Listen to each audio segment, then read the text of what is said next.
Gente, mais uma vez no ar, né? E hoje nós estamos com essa fera aqui com a gente de novo, né? Que é o Dr. Ronan, um grande advogado, né? E eu vou pedir ao Ronan, já estamos na nossa quarta entrevista, eu vou pedir que você se apresente e fale um pouquinho com o público. Fique à vontade, fale seu nome. Eu não posso, meu nome é Ronan de Souza Nascimento, trabalho na advocacia bancária já há bastante tempo, né? Eu não posso deixar de consignar mais uma vez a minha gratidão a você, seu time, Marcelo, Luiz, Fabiano, essa nova oportunidade, mais uma vez, poder mostrar um pouquinho do meu trabalho no âmbito da advocacia bancária. E fazendo aqui uma retrospectiva, lembro que na segunda entrevista, me parece que foi a pegadinha do bom acordo, primeira parte, eu fiz citação de uma frase que eu considero emblemática, né? E a propósito, eu conheci essa frase através de você, pegando carona com você, né? Repito, o banco foi feito para tomar conta do nosso dinheiro e não foi feito para tomar o nosso dinheiro. Agora, nessa entrevista, eu gostaria de ressaltar outra frase que eu também considero muito bacana, muito emblemática. Mas, antes, um pequeno comentário. A Lei Federal a 8078/90, a Codificação Federal, em setembro estará completando 26 anos. É indubitável que a grande arma do advogado que defende o consumidor dentro de um pleito judicial interligado o contrato de financiamento, o contrato de mútuo, uma operação de crédito, né? O seu grau de importância, guardando as devidas proporções, a relevância que essa codificação federal leva para o advogado que defende o consumidor dentro de uma ação ligada a um contrato de financiamento, empréstimo, enfim, guardando as devidas proporções, seria a importância que a Bíblia tem para os evangélicos, católicos ou outra religião fundamentalista ligada ao cristianismo. Isso por quê, Luiz? Temos a questão relativa à inversão do ônus à prova, artigo 6º e inciso 8º dessa codificação. Quando esse instituto é aplicado dentro do processo, ele facilita muito a vida do consumidor. Vamos encontrar na Lei Especial do Consumidor, no artigo 4º, inciso 3º, o princípio da dignidade da pessoa humana. Aliás, esse princípio também ele é localizado no artigo 1º, inciso 3º da nossa lei maior, da nossa lei magna. Portanto, é um princípio constitucional. Falando em garantias e princípios, na lei, você abre a Lei Especial do Consumidor, você vai encontrar o princípio do equilíbrio contratual, o princípio da boa-fé objetiva, o princípio da transparência, o princípio da vulnerabilidade do consumidor. Aproveitando ensejo, eu quero retificar um erro que eu cometi na última entrevista, quando eu disse que o consumidor ele é o elo mais forte numa relação contratual, estando no outro polo uma entidade bancária e uma entidade financeira. Na verdade, o consumidor é o elo mais fraco. Daí, o princípio da vulnerabilidade do consumidor. Na Lei Especial do Consumidor, há um dispositivo que fala sobre práticas abusivas, o artigo 39. Há outro artigo que permite a anulação de pleno direito das condições contratuais, das cláusulas contratuais abusivas, o artigo 51. As normas da lei consumerista são de caráter público, normas cogentes. Então, Luiz, eu lembro que numa reunião, tratando de um assunto jurídico de um cliente, ao término dessa reunião, o advogado da parte contrária, naquela hora do cafezinho, do bate-papo, quando ele tomou conhecimento da área que eu atuo, é engraçado que esse advogado nem mexe na área bancária, ele acabou citando uma frase. Confesso que eu achei muito interessante essa frase, e eu adotei essa frase da minha advocacia. Sempre estou reiterando, estou falando, citando essa frase nas minhas peças processuais. A frase é o seguinte: o Código de Defesa do Consumidor tem aplicação das portas dos bancos para fora, mas também tem aplicação das portas dos bancos para dentro. Não há como negar que essa frase acaba sendo uma forte crítica ao nosso poder judiciário, onde a maioria, lamentavelmente, né, a maioria dos nossos juízes, né, desembargadores, se colocam a favor dessa política, que é uma política altamente predadora, esmagadora em relação aos consumidores. Evidentemente não deixa os contratos, os pactos equilibrados em face dos encargos abusivos. Fica uma ideia equivocada que a Lei Especial do Consumidor, que é a grande arma do advogado, ela não foi inserida, ela não foi projetada no nosso ordenamento jurídico, né? Fica uma ideia equivocada que essa lei, sei lá, é como se fosse uma figura decorativa. Evidentemente, nós não podemos compartilhar com essa linha de pensamento. Para terminar, Luiz, eu sempre estou comentando com meus colegas advogados que trabalham em outros setores da advocacia, que não importa o tipo de ação ligado ao direito bancário. Pode ser uma ação de busca e apreensão, que é o tema dessa entrevista, uma ação de reintegração de posse, uma ação de revisão de financiamento, enfim. Com a aplicação de apenas um princípio, eu não estou reportando 10 princípios, 10 leis federais, apenas um princípio, que é o princípio do equilíbrio contratual, impossível, quase impossível, o consumidor sair derrotado numa demanda judicial correlacionada a um contrato de financiamento, a um contrato de crédito. Sistemas financeiros. Exatamente. Eu vou dar rapidamente 2 exemplos para terminar essa parte inicial, né? O banco ele promove uma execução bancária contra o consumidor, em face de débito bancário proveniente do cartão de crédito. Foi ratificado no período de 8 meses. 8 meses, né? O banco está cobrando ali 300% acima do capital emprestado. Logo, o advogado que vai construir a sua defesa da execução fiscal bancária, ele pode concentrar sua tese apenas em cima de um princípio, que é o equilíbrio contratual.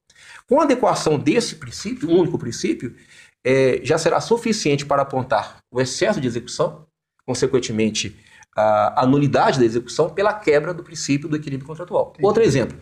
Você pega um contrato de financiamento, um prazo razoável, 3, 4, 5 anos. Foi ratificado que nesse período contratual, o banco está cobrando ali 60%, 70%, 80%, 90% do capital emprestado. Logo, o advogado que vai construir a tese postulatória, ele pode concentrar a sua tese citando apenas um princípio, que é o princípio do equilíbrio contratual. Há que se ressaltar a súmula do STJ 297, Superior Tribunal de Justiça. O Código de Defesa do Consumidor é aplicável às instituições financeiras. Então veja, portanto, o efeito dominó. Se aplica a súmula 297 do STJ, automaticamente aplica a codificação federal do consumidor. E automaticamente, consequentemente, aplica o principal pilar da codificação federal, que é o princípio do equilíbrio contratual, que está contido no artigo 4º, inciso 3º. Então, indaga-se, será que a súmula do STJ é uma ficção jurídica? Será que a codificação federal 8078, que é uma lei federal, é outra ficção jurídica? E será que esse princípio, que eu bato nele, né, que é o princípio do equilíbrio contratual, é outra utopia, ilusão de ótica ou ficção jurídica? Então eu volto na frase. O Código de Defesa do Consumidor tem aplicação das portas dos bancos para fora, mas também tem aplicação das portas dos bancos para dentro. Vale para os dois lados. Exatamente. Okay? Não é muito bom a gente estar falando aqui. Eu acho que com essa introdução que você fez, ela é muito pertinente, porque, mais uma vez, eu trabalho com perícias, né, há muitos anos, você me conhece muito no trabalho, eu sou da área de engenharia, né? A gente, quando está muito conciso e consciente da lei, né? A gente está consciente do que a gente está negociando. E a gente tem uma orientação jurídica adequada, né? Os resultados são outros, né? Evidentemente. Então, eu queria, mais uma vez, colocar o nosso público ouvindo o que você disse nessa introdução mais de uma vez. 2, 3, 4, os nossos grandes executivos, né? Porque eu acho que é aí que está o X da questão. Então, nós vamos à nossa primeira pergunta. Doutor Ronan, o consumidor contratante tem uma dívida com o banco e fica na zona de conforto. Uhum. Quais seriam as consequências que pode acarretar essa estada do consumidor nessa zona de conforto? Perfeito. Nós já falamos disso uma vez, mas vamos frisar isso mais uma vez. Fazer uma observação, porque eu vou resgatar essa última pergunta da última entrevista, porque em função do tempo não foi possível abordar todas as colocações, né? Mas, ademais, essa pergunta tem conexão com a pauta dessa entrevista, que é busca-apreensão, parte 1, né? Bom, se o consumidor fica numa zona de conforto, evidentemente que ele vai receber o ataque do banco. O banco, no exercício regular do direito, poderá entrar com uma ação de cobrança, com uma ação de busca-apreensão, com uma ação de reintegração de posse, uma execução bancária.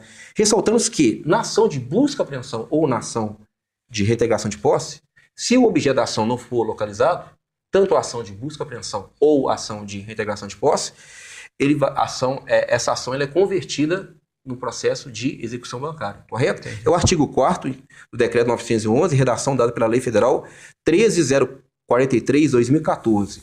Se o banco já entrou com a ação de busca-apreensão, já entrou com a ação de reintegração de posse, tudo bem. O consumidor, em face dos princípios do contraditório da ampla defesa, ele pode encaminhar sua peça defensiva, né? Bom, uma questão muito relevante. É totalmente possível, juridicamente, eu levantar todo o questionamento, a revisão contratual, o apontamento das condições abusivas na própria defesa.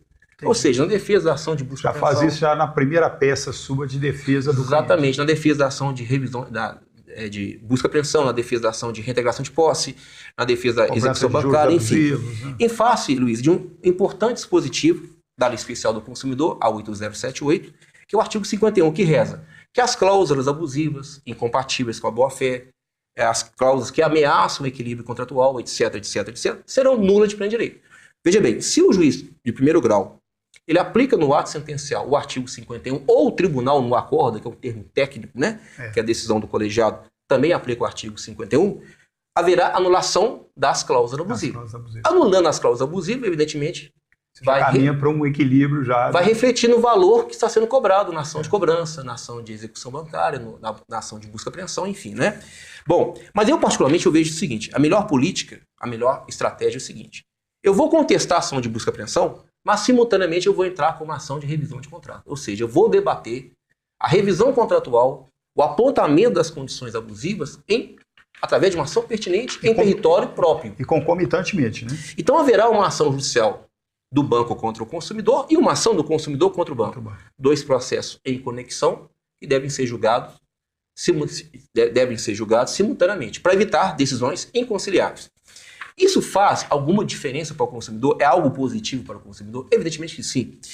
Quando eu falei na primeira entrevista lá atrás, né, que o tempo ele trabalha a favor do consumidor, ele é o grande aliado do consumidor, né?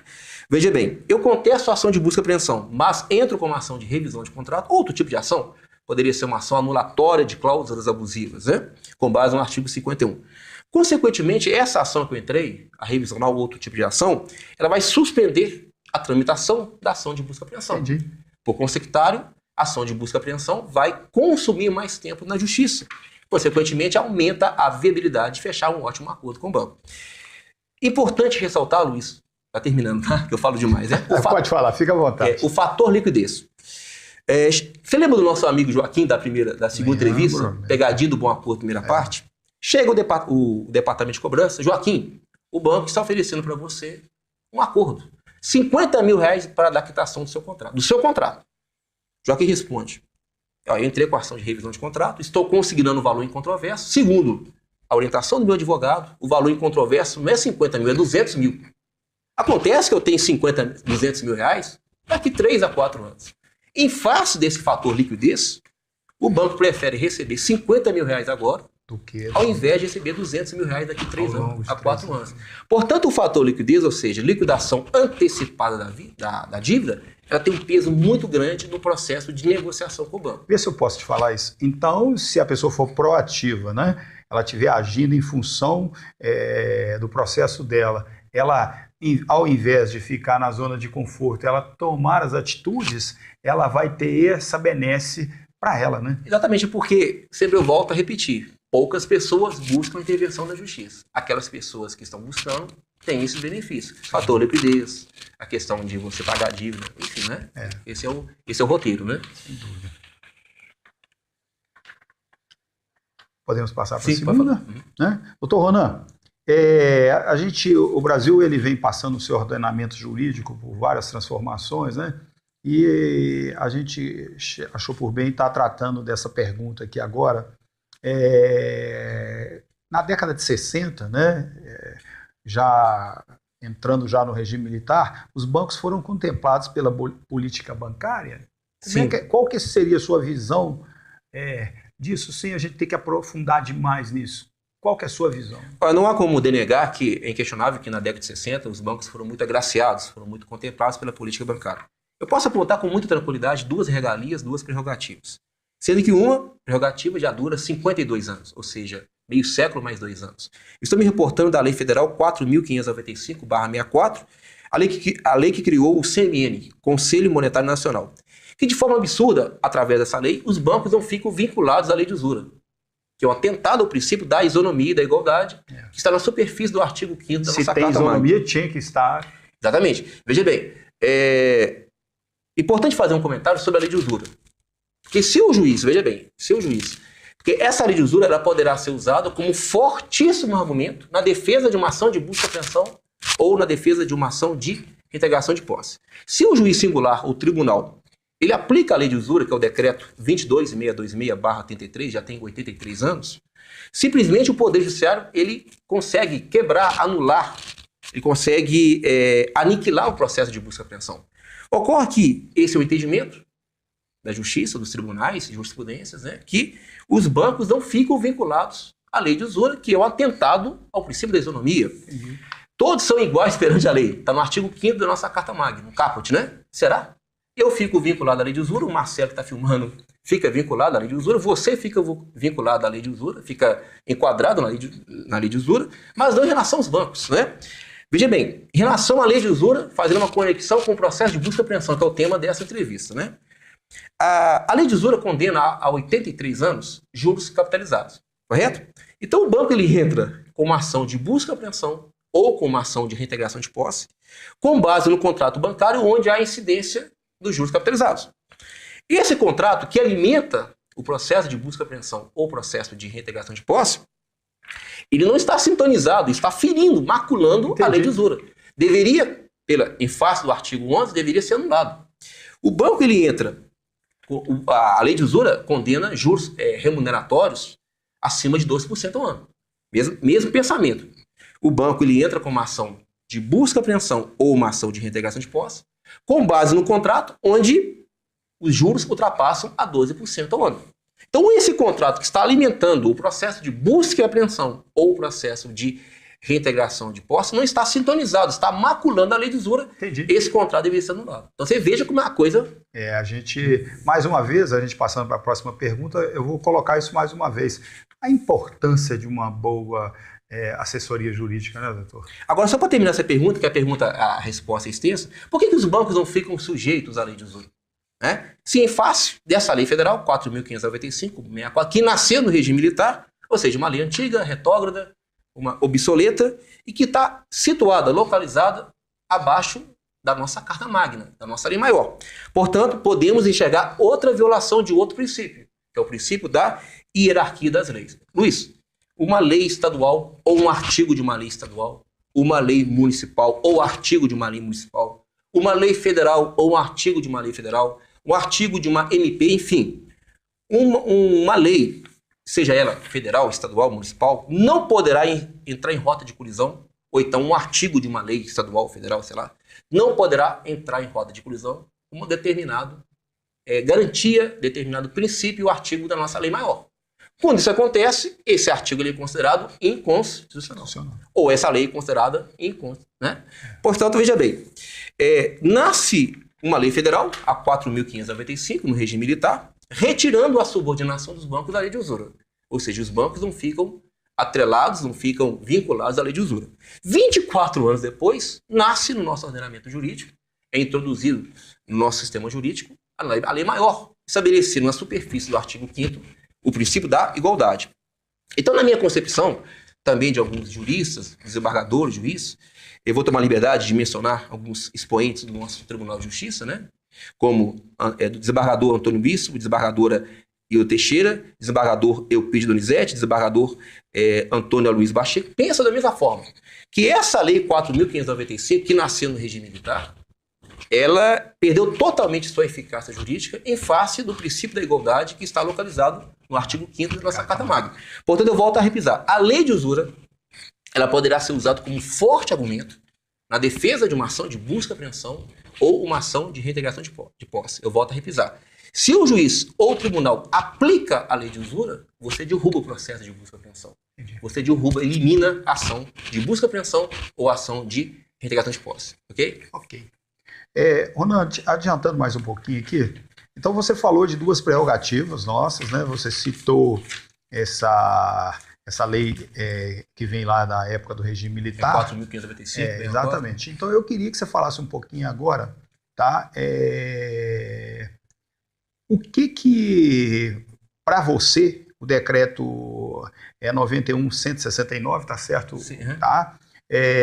Que nasceu no regime militar, o que você pode deduzir das irregularidades, né, dos problemas que os consumidores ficam sujeitos em função disso? Você já disse, mas eu queria que você resumisse. É só uma coisa. Quando eu falei nessa entrevista, seria duas prerrogativas, eu vou falar sobre a segunda prerrogativa, né? É o seguinte, a segunda prerrogativa, nesse ano estará completando 47 anos, quase meio século, o decreto 911/69. Agora que nós vamos falar entrar no tema mesmo da entrevista, né? É através desse decreto-lei que o banco ele entra com uma ação de busca e apreensão, ele consegue uma autorização judicial via liminar para apreender o veículo. É através desse decreto que hoje o banco ele consegue efetivar, ele consegue consolidar a propriedade do bem. Em face das modificações. O bem consegue hoje tê-lo em sua posse. Em face das modificações que foram que ocorreram, né? Em face do decreto 911/69. Há um tempo atrás, mesmo, isso que é importante, Há um tempo atrás, mesmo efetivada a apreensão do veículo, o banco não poderia vender o veículo. Ele tinha que aguardar o desfecho, o desate do processo de busca e apreensão ou da reintegração de posse, quando o processo estava ainda em tramitação. Agora, a situação é completamente diferente. Em conformidade com o artigo 2º desse decreto 911/69, redação dada pela Lei Federal 13.043/2004, o veículo poderá ser vendido mesmo estando em curso uma ação de busca e apreensão ou uma ação de reintegração de posse. Veja bem, esse decreto 911/69, ele veio colecionando vítimas. Muitos contratantes, consumidores perderam seus veículos ao longo de 47 anos, né? Em situações iníquas, injustas, né? Cito como exemplo aquele cenário, contrato já na reta final, faltando aqui poucas parcelas, 10 parcelas, 8 parcelas, mas em face de algumas parcelas em atraso, o banco entra com a ação de busca e apreensão com base nesse decreto, ele consegue apreender o veículo e posteriormente consegue vender o veículo. Quantos consumidores não suportaram as pressões dos departamentos de cobranças dos bancos, acabaram cedendo e entregando seus veículos, né? Esse decreto, ao longo do tempo, sofreu modificações, alterações, né? Vamos encontrar duas leis atreladas ao decreto. O artigo 56 da Lei Federal 10.931/2004 e o artigo 101 da Lei Federal 13.043/2014. Eu vou falar mais para frente, né? E é interessante, você tocou um assunto que deixa a gente muito... Já participei de um processo, trabalhava numa empresa de engenharia e eles tomaram o caminhão do meu empreiteiro. Nós trabalhávamos no Vale do Jequitinhonha e apreenderam o caminhão e ele ficou sem condição de alimentar a família dele, porque o meio de ganho dele era o caminhão carregado de areia, de entulho. É um absurdo isso, né? Que é um absurdo. Eu vim a Belo Horizonte e consegui, na época, conversar com a diretoria da financeira e consegui liberar. Né? E hoje, essa coisa ainda está mais grave ainda, porque você está a 4 prestações de 48 prestações pagas, o banco te liga de manhã, daí meia hora, daí 1 hora, daí 2 horas, te liga à tarde, te liga à noite e te liga às 6h30 da manhã do outro dia, da importância sábado e domingo, né? Te pressionando violentamente, né? Para buscar um veículo que é seu ganha-pão, que é isso, né? Eu queria que você comentasse, porque eu tenho ficado muito indignado e outro dia uma pessoa me pediu para ser entrevistada porque ela estava sendo muito lesada nos financiamentos dela, né? Porque ela não tinha defesa, ela era ameaçada, ela era... Né? E ela estava vendo que ela ia ser sujeita a uma busca e apreensão. Né? O nosso horário já vai começando a vencer, então eu queria que você falasse disso para a gente, que eu acho isso muito importante, e eu queria já dizer para o nosso público que nós já vamos fazer uma segunda entrevista sobre o tema busca e apreensão, já na sequência, né, Ronan? Sim, é verdade. Seguinte, então eu queria que você comentasse esse abuso dos bancos de fazer isso com a clientela. Esse tema é muito relevante, né? E vai render outras entrevistas. Porque eu orientei a pessoa, eu falei, olha, o banco ele tem que esperar o tempo, esperar a lei estar a favor dele e entrar com ação contra você e não ficar te ameaçando. Tem várias questões aí. Eu queria que você comentasse isso pra gente. É o seguinte, só uma observação, esse tema, como é muito importante, vai render outras entrevistas. Com certeza. Haverá busca e apreensão parte 2, busca e apreensão parte número 3, né? Essa questão que você colocou, uma das teses de defesa, quando o carro é instrumento de trabalho, existe várias jurisprudências nesse sentido. Se o veículo é instrumento de trabalho, cito como exemplo, transporte escolar, táxi. Você trabalha na NET, você tem o seu carro é locado para você cumprir a sua missão durante o dia. É um dos argumentos que o advogado coloca como defesa para que o consumidor fique como depositário fiel do carro até o final da ação, porque o carro é um instrumento de trabalho, né? Há uma questão também muito importante que eu vou abordar mais na frente, né? A questão a teoria do adimplemento substancial do contrato. Ou seja, não faz sentido eu paguei várias parcelas, por causa de algumas parcelas eu perdi.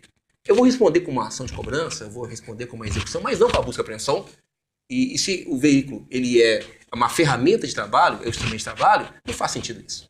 E já faz jurisprudência hoje você ser ameaçado e você ser achincalhado pela instituição financeira que te ligou 500 vezes, entendeu, para te ameaçar, já tem algum ordenamento jurídico, alguma jurisprudência Luiz, existe... que coloca o sistema financeiro no lugar? Porque, na verdade, quando eu citei no começo da entrevista que a Codificação Federal 8078 é o grande instrumento, a grande arma do consumidor, estou me reportando da Lei Especial do Consumidor, Código de Defesa do Consumidor. O consumidor não poderá ser humilhado, não poderá ser colocado em uma situação ridícula, né? Enfim, né? Se o banco tem todo o jeito de cobrar, mas de uma forma educada, de uma forma civilizada, enfim, né? Eu gostaria que o nosso público ouvisse isso. Agora, porque o pessoal está abusando, e é assim com a CEMIG, é assim com a Copasa, é assim com só para colocar a telefonia. Só para completar a pergunta, veja bem, mas existem os remédios, né? Por isso que eu falo, a pessoa não adianta também receber a paulada e ficar quieta. Ela tem que procurar um advogado. Exatamente, é o que nós estamos falando mesmo nisso, nossas tentar entrevistas. colher provas, se possível, e entrar com danos morais, né? A dor anímica, a questão o danos morais como medida profilática, como medida pedagógica, né? Se eu estou sofrendo, se eu sou devedor, abuso, eu não posso ser humilhado. Se aquele tipo de cobrança ela é abusiva, ela coloca a pessoa numa situação de humilhação, entra com danos morais.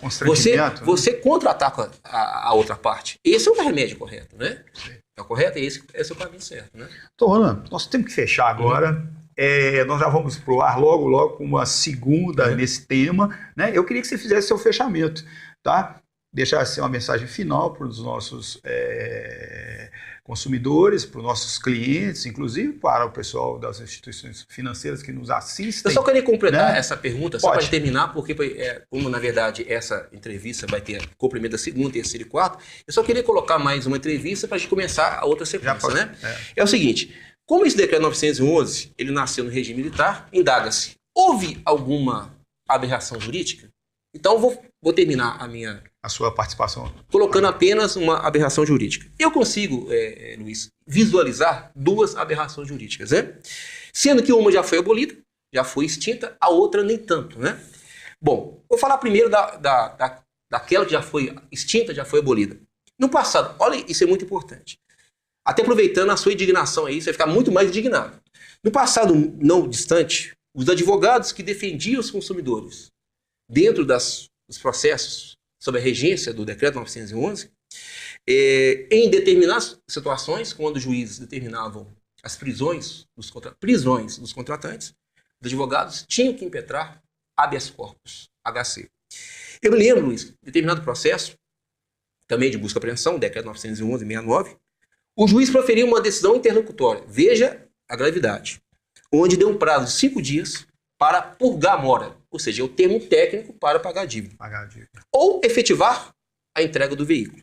Bom, meu cliente não tinha o dinheiro, não tinha o numerário, meu cliente não tinha o veículo porque acho que houve um acidente, houve a perda total do veículo.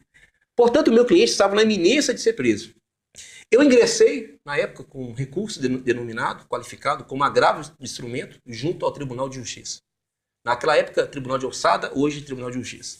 E como não poderia ser diferente, juiz, o tribunal revogou aquela decisão que determinava a prisão civil. Quando eu estou dizendo como não poderia ser diferente, por quê?